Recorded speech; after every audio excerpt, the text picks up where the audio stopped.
एक गर्ल हो रहा है।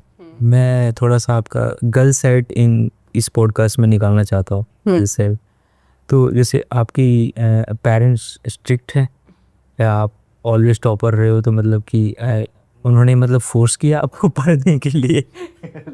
ऐसे पूछ रहा हूँ। मतलब हाँ, मतलब आपके पेरेंट्स कैसे थे बचपन में? वो स्टार्टिंग से काफ़ी लीनियंट है, नॉट जस्ट स्ट्रिक्ट, मतलब टाइम टू टाइम है वो बहुत फ्लेक्सिबल है। जब स्ट्रिक्टनेस दिखानी पड़ी तो वो स्ट्रिक्ट भी थे, एंड जब लीनियंसी दिखानी पड़ी तो वो लीनियंट भी थे। एंड बहुत बाउंड्रीज वगैरह कुछ नहीं है सच कि that you have to reach this by time और आपको ये नहीं करना, आपको वो करना, ऐसा कुछ भी नहीं था। They have supported me in every decision, they have supported me in every field. तो इट्स नथिंग कि काफ़ी स्ट्रिक्ट थे या कुछ। And I really say this कि जिनके पेरेंट्स काफ़ी सपोर्टिव होते हैं वो तो ब्लेसिंग है गॉड की, दैट आपको फ्री में एक फ्रेंड के तौर पे पेरेंट्स मिल रहे हैं, एंड वहाँ पे वो आपको आपके हर डिसीजन पे आपको सपोर्ट कर रहे हैं। एंड उनसे बड़ा मोटिवेटर तो आपकी लाइफ में कोई हो ही नहीं सकता है। एक्चुअली दिक्कत ये है कि आप तो टॉपर रहे हो, ठीक है, तो आपके पेरेंट्स तो मतलब इंडिया में ऐसा होता है कि जो टॉपर रहता है वो पेरेंट्स खुश रहते हैं उनके, लेकिन जो बंदा पढ़ने में सही नहीं है, जो बच्चे पढ़ने में तो उनको बहुत झेलना पड़ जाता है। तो वो सब आपको झेलना नहीं पड़ेगा? नहीं, ऐसा कुछ नहीं है। I also have a younger brother, okay, and he is not that topper, but हाँ he is an above average student. So उसको भी ऐसा कुछ झेलना नहीं पड़ा है। अच्छा, जो पेरेंट्स मतलब सही सपोर्टिव है, हाँ, बहुत सही थे, मतलब पेरेंट्स दे ऑलवेज से कि आप अपने एजुकेशन को फर्स्ट प्रायोरिटी रखें और उसी पे आगे परस्यू करते रहे। और वहाँ पे कभी स्ट्रिक्ट होना पड़ा तो डेफिनेटली वो स्कूल टाइम पे हुए भी होंगे, बट अब अगर हमें डिसीजन लेना पड़ता है that I have to go for the masters या I have to go for the PhD या I have to go for assistant professorship job, उन्होंने कभी फोर्स नहीं किया कि आपको ये करना है या वो नहीं करना है। दे हैव सेड जो आपको अच्छा लगे वो करें। मतलब आपके पेरेंट्स से कभी आपके डिसीजन में इंटरफेयर नहीं किया है? मतलब नहीं, डिसीजन में इंटरफेरेंस ऐसे ऐप तक नहीं दिया है। जी का डिसीजन भी आपके पेरेंट आपने खुद ही लिया था? हाँ जी, मैंने खुद ही लिया था with some of my friends support. उन लोगों ने गाइड किया कि आप इसके मीडियम के थ्रू जा सकते हैं, this is one such channel जहाँ पे आप हायर एजुकेशन परस्यू कर सकते हैं। तो हाँ, उनके डिसीजन है। मैंने ये पेरेंट्स को कन्वे किया था that I wanted to pursue PhD, and उन्होंने फिर फुली हार्टेडली सपोर्ट किया कि ठीक है आप कर सकते हैं, कोई वो इश्यू नहीं। मैं आपसे ये जानना चाहूँगा कि फ्रेंडशिप का कितना रोल होता है एक पर्सन के लाइफ में? तो आपके में कुछ स्पेशल फ्रेंड हो लाइफ में तो नेम 2-3 नाम बताना चाहो? Yes, I do have some special friends like Rohit, Harsh, Okay. and Onesima. They are quite close to me and they always support अभी me कितनी कि क्लोज फ्रेंड है आपकी? आपको डेली बेसिस पे बात होता है? daily basis पे I think they are just full. ऐसा मैंने कुछ बुक पढ़ा हुआ है कि पर्सन अपने लाइफ टाइम में क्लोज फ्रेंड 4 से 5 ही रख सकता है, उससे ज़्यादा नहीं रख सकता। Exactly. है ना? And with every stage आपके फ्रेंड्स कम होते जाएंगे। That आप स्कूलिंग में आप 15-20 फ्रेंड्स के साथ थे, आप ग्रेजुएशन में 10 के साथ रह गए हैं, विद मास्टर्स आप 7-8 के साथ घूम रहे थे, एंड PhD के टाइम पे। और आप जैसे जैसे अपने लेन में आगे बढ़ते जाओगे यू विल रियलाइज दैट आपको आपके बैचमेट्स मिलेंगे, आपको अपने कोलीग्स मिलेंगे, बट फ्रेंड्स ढूंढना it's difficult. And I really like to say this to the younger generation that आपको अपना सोशल सर्कल लिमिट करना सीखना पड़ेगा। आपको अपनी अच्छी नो, इट्स नॉट अबाउट कि आपको लोनली रहना है, इट्स अबाउट कि आपको अपने अच्छी संगति खुद ढूंढनी पड़ेगी कि कहाँ आपको कोई मोटिवेट कर रहा है, कहाँ आपको कोई हेल्प कर रहा है, कहाँ आपको आपके प्रोडक्टिविटी इन्हांस करने में कुछ हेल्प मिल रही है। आपको वैसे संगत के साथ रहना है रादर देन कोई आपको टॉक्सिक रिलेशन क्रिएट करे in terms of love area और प्रोबेबली फ्रेंडशिप। कहीं पे भी वहाँ पे ये सब चीज़ें नहीं होनी चाहिए। सो इट्स बेटर कि वो ऐसे ही फ्रेंड्स देखें और उन्हीं के साथ रहना आगे परस्यू करें। तो आप अपने सोशल बाउंड्रीज को थोड़ा लिमिट करके रखें तो आपका मेंटल पीस भी रिस्टोर्ड रहे, आपको कभी मेंटली भी कोई चीज़ें हार्म ना करे, आपकी मेंटल पीस अच्छा रहे। आप अभी PhD कर रहे हो, राइट? कितने साल आपने PhD में स्पेंड कर दिया? मतलब इट्स अराउंड 1.5 ईयर अप्रॉक्स कर दिया आपने।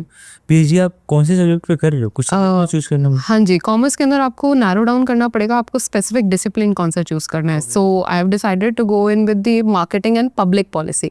सो मैं मार्केटिंग एंड पब्लिक पॉलिसी में रिसर्च कर रही हूँ। मार्केटिंग में कर रहे हो? पब्लिक पॉलिसी पे भी मतलब कंबाइंड है। तो मार्केटिंग पे बात कर लेते हैं थोड़ा। तो अंजलि, जैसे मार्केटिंग का क्या इंपॉर्टेंस है एज ए स्टार्टअप और बिजनेस में? मतलब कि मतलब कितना इम्पोर्टेंट रोल प्ले करता है? जैसे बोलते हैं लोग कि अगर कोई आपका बिजनेस है तो उस बिजनेस में 10% से 15% मार्केटिंग पे खर्च करता है लोग. Is it right? Yes, it's truly right. जैसे जैसे हमारा डिकेड बढ़ता जा रहा है, हम लोग ये देख रहे हैं कि कंज्यूमर अवेयरनेस उतनी बढ़ती जा रही है. और कंज्यूमर अवेयरनेस इंक्रीज करने के लिए the only medium is your marketing. How you are going to fulfil and satisfy the needs of the consumers, ताकि वो आपके लिए नॉट जस्ट सिर्फ कस्टमर एक्विजिशन हो, साथ में कस्टमर का रिटेंशन भी हो, कि वो बार बार आके आपके लिए रीपरचेज करे. जैसे for example I say noodles, so what is the first brand that comes to your mind? Probably it's Maggi. You're right. So that positioning has been done by that brand in your mind कि आप कोई भी ऐसी चीज़ बात करें तो मतलब आप उस ब्रांड की बात करें तो आपको वही प्रोडक्ट का नाम याद आना चाहिए. सो ऐसी पोजीशनिंग करना, ऐसे मार्केटिंग करना, उनकी नीड्स को फुलफिल करना कस्टमर की, that is the prime motive of marketing. And I am doing research in the field of consumer behavior, where I am studying कि कैसे consumer behave करता है मार्केट में, मार्केट प्लेस के अंदर. So basically I am doing research in the field of electric vehicles. तो consumer behaviour कैसा होगा for electric vehicle adoption.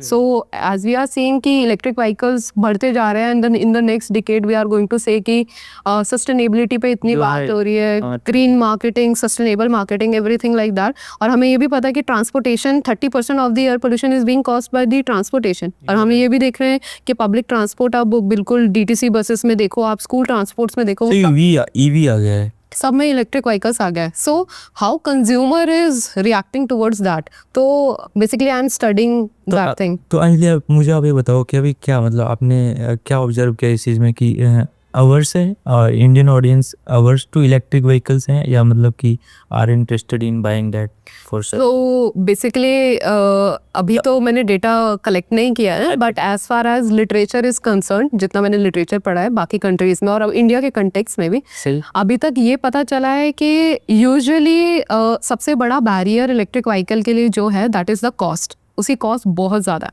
The सबसे चीपेस्ट जो इलेक्ट्रिक व्हीकल भी आ रही है that is costing around 5.25 lakh. जैसे जैसे आप आगे बढ़ोगे आप देखोगे कि इलेक्ट्रिक व्हीकल्स का रेंज ही स्टार्ट 12 लाख 18 लाख इतने तक जा रहा है अगर आप नॉर्मल वाली भी लोगे.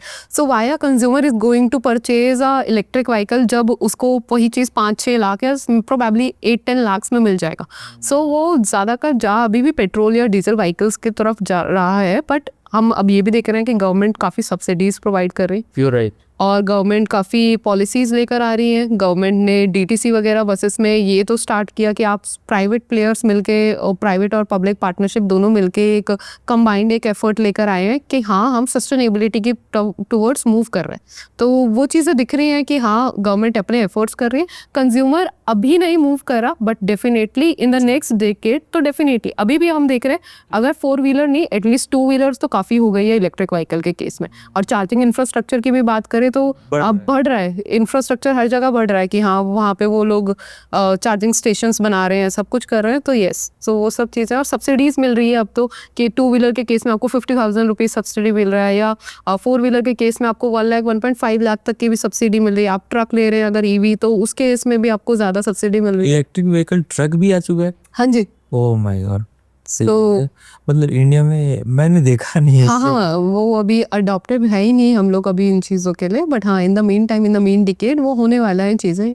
हम लोग बोल रहे हैं कि हम लोग 33% रिड्यूस करने वाले अपने carbon emission by the year of 2030. But how we are going to come to overcome these things. तो अब यही चीज़ governments are interested in doing that right, for going for sustainability.